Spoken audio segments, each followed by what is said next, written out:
Olá, tudo bem? Seja bem-vindo ao canal Faça Fortuna. Nesse vídeo vamos falar sobre as ações dos grandes bancos, Banco Brasil, Santander, Itaú e Bradesco. Vamos ver como que essas ações vêm desempenhando e como que foram seus últimos resultados.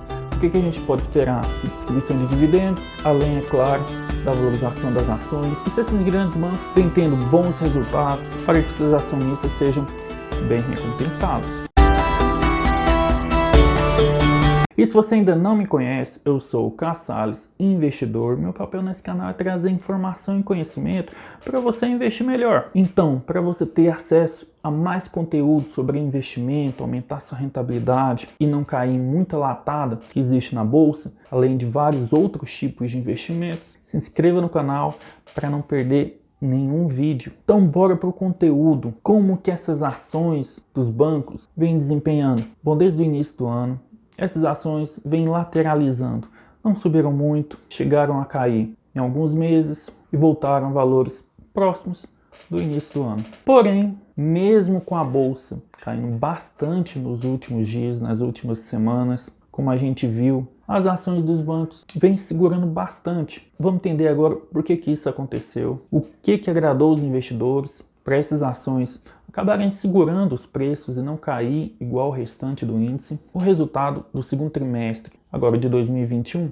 já saiu e todos esses grandes bancos entregaram excelentes resultados. Eu já tinha falado sobre isso no vídeo que eu vou colocar aqui no card, vai aparecer aqui em cima, que eu falei no início do ano que esses resultados iam acontecer. Então, uma parte sim é por causa dos resultados e outra parte é porque esses grandes bancos acabam sendo uma escolha mais conservadora. Ela não vai ser uma ação que vai multiplicar por 2 ou por 3 em pouco tempo, até pelo tamanho. Todas essas empresas, todos esses grandes bancos têm um valor de capitalização, um valor de mercado muito alto. Então, para aumentar 15, 20, 30, 40%, é preciso muito dinheiro, é preciso muita negociação, então não acontece em curto espaço de tempo. Igual várias outras ações que a gente viu no decorrer desse ano, que tem um valor de capitalização muito menor, que são as chamadas small caps.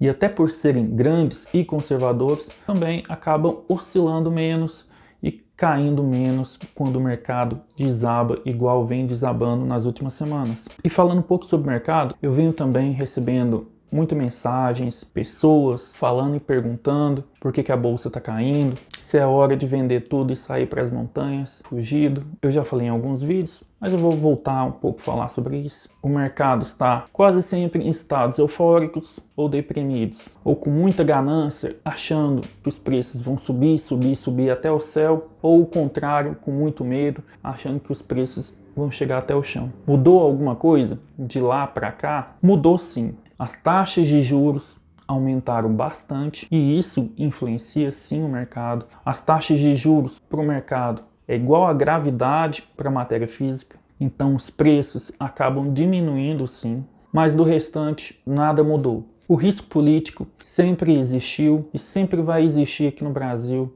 em maior ou menor grau. Infelizmente é assim que é aqui no Brasil e é assim que é na América Latina como um todo. O investidor ele tem que ter um pouco de sangue frio, um pouco de estômago e tentar ficar mais tranquilo, mesmo quando o mercado cai bastante, que muitas vezes é hora de comprar e não de vender. Mas bora direto para o ponto. Como que esses grandes bancos estão desempenharam no segundo trimestre de 2021? Bom, todos eles aumentaram drasticamente seus lucros. O Banco do Brasil aumentou no semestre mais de 53% do seu lucro. O Itaú, em relação ao mesmo trimestre de 2020, aumentou mais de 50%, o Bradesco próximo disso e o Santander mais de 93%.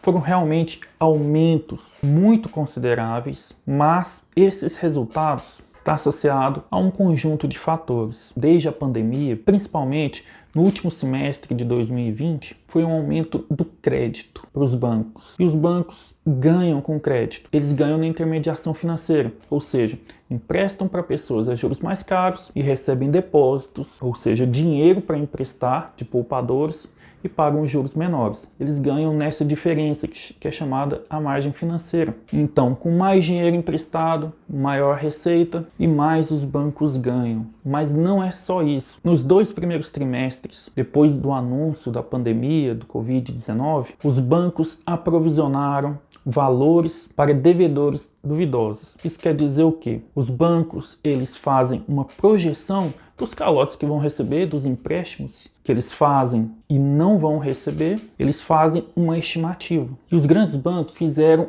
grandes provisões, acreditando que a inadimplência, ou seja, que os calotes iam aumentar drasticamente. Isso não aconteceu, muito pelo contrário, a inadimplência diminuiu em mais de 40% para a maioria dos bancos. E agora, os bancos começaram a diminuir essas provisões. Então, provisionaram menos do que o normal, e isso fizeram com que os lucros inflassem. Mas eles não fizeram isso para mostrar lucros maiores, mas simplesmente porque o calote não aconteceu e os valores reservados para inadimplência estava alto demais. Mas então, a gente viu que existe um efeito contábil nos lucros que aumentaram, mas também existem fatores benéficos que vêm surgindo desde o ano passado, que também fizeram com que aumentassem as receitas. Mas para o futuro, o que a gente pode esperar? Existem sim algumas dúvidas e alguns impactos que os bancos estão sujeitos. Covid-19 não trouxe aumento da inadimplência, mas trouxe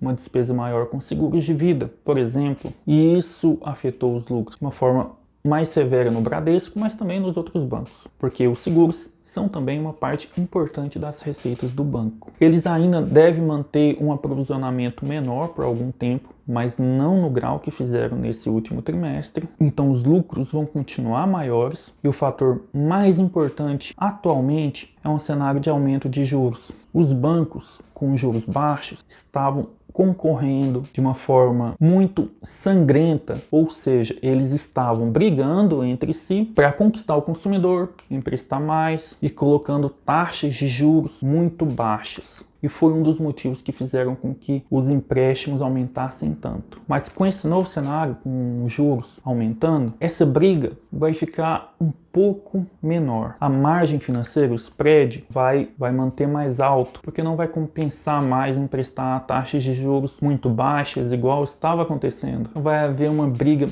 menor pelo consumidor, o que vai favorecer sim os resultados dos bancos. E as fintechs, onde que elas entram nesse cenário? O mercado, pelo preço que está pagando pelas ações, acredita que as fintechs vão dominar todo o jogo de crédito aqui no Brasil e os gigantes vão perder muito espaço. Na minha opinião, não é isso que vai acontecer e não é isso que vem acontecendo. Todos os grandes bancos aumentaram lucros, todos os grandes bancos aumentaram o valor emprestado, todos os grandes bancos aumentaram seus seguros. Na minha opinião, as únicas receitas que são mais afetadas são as tarifas de conta corrente, que é justamente o consumidor que não quer pagar nada, vai para as fintechs. A pessoa que foge de qualquer valor de despesa. E esse cliente não é lucrativo. E é por isso que bancos como o Nubank vem apresentando prejuízos, que o Banco Inter não apresenta lucros relevantes em relação ao valor da ação. Na verdade, é um lucro muito pequeno que eles apresentam. Tem o potencial? Tem, mas eles têm que rentabilizar o cliente. E essas fintechs não vêm conseguindo isso. Então, na minha opinião, sim, todos os grandes bancos, eles vão continuar aumentando seus lucros, não como a gente viu nesse trimestre, os últimos resultados, mas vão sim, existe um cenário muito benéfico, existe sim alguns pontos de atenção, principalmente em relação ao que o governo vem fazendo. A reforma tributária é muito prejudicial para os bancos, além de que já houve um aumento de imposto exclusivamente para os bancos, em 5% do CSLL, Contribuição Social sobre o Lucro Líquido, e é um dos setores que tem a carga tributária mais pesada. Essa questão que pesa sobre os bancos, eu vou tentar fazer um vídeo à parte, porque merece, tem muita coisa que altera para esse setor, mas eu acredito muito em uma frase do Peter Lynch, que é um dos maiores investidores e que teve uma das maiores rentabilidades anuais já registrada. Ele fala que o investidor ele tem que lidar com algumas incertezas. A certeza só está no passado, nunca no futuro. E a gente não consegue lucrar com certezas. Mas isso não quer dizer que a gente não precisa estudar, fazer análises e traçar alguns cenários. E os preços das ações dos bancos estão muito boas, com perspectivas ainda de aumento de lucros e maior distribuição de dividendos, inclusive distribuição extraordinária, porque no ano passado houve pouquíssima distribuição. Só para a gente deixar claro, o tanto que os preços das ações não estão caros. A ação do Banco do Brasil está sendo negociada pelo preço da ação dividido pelo lucro, um pouco mais de 5, que é um valor extremamente baixo, muito difícil de encontrar ações com valores tão baixos igual o Banco do Brasil. O Itaú, menos de 10. O Bradesco, menos que 9. E o Santander também, menos que 9. Então são sim preços muito atrativos, com cenários positivos pela frente. E sem falar que são instituições sólidas, todas elas com a Basileia, que é o índice que mede a solidez das instituições financeiras, muito sólidos, com uma distribuição de dividendos constante e que a gente pode ter uma boa expectativa de que vai ser ainda maior. E se você ainda não é inscrito no canal, se inscreve para não deixar perder nenhum vídeo sobre conteúdo de investimentos que pode melhorar a sua performance ao investir. Muito obrigado, um forte abraço e a gente se vê no próximo vídeo.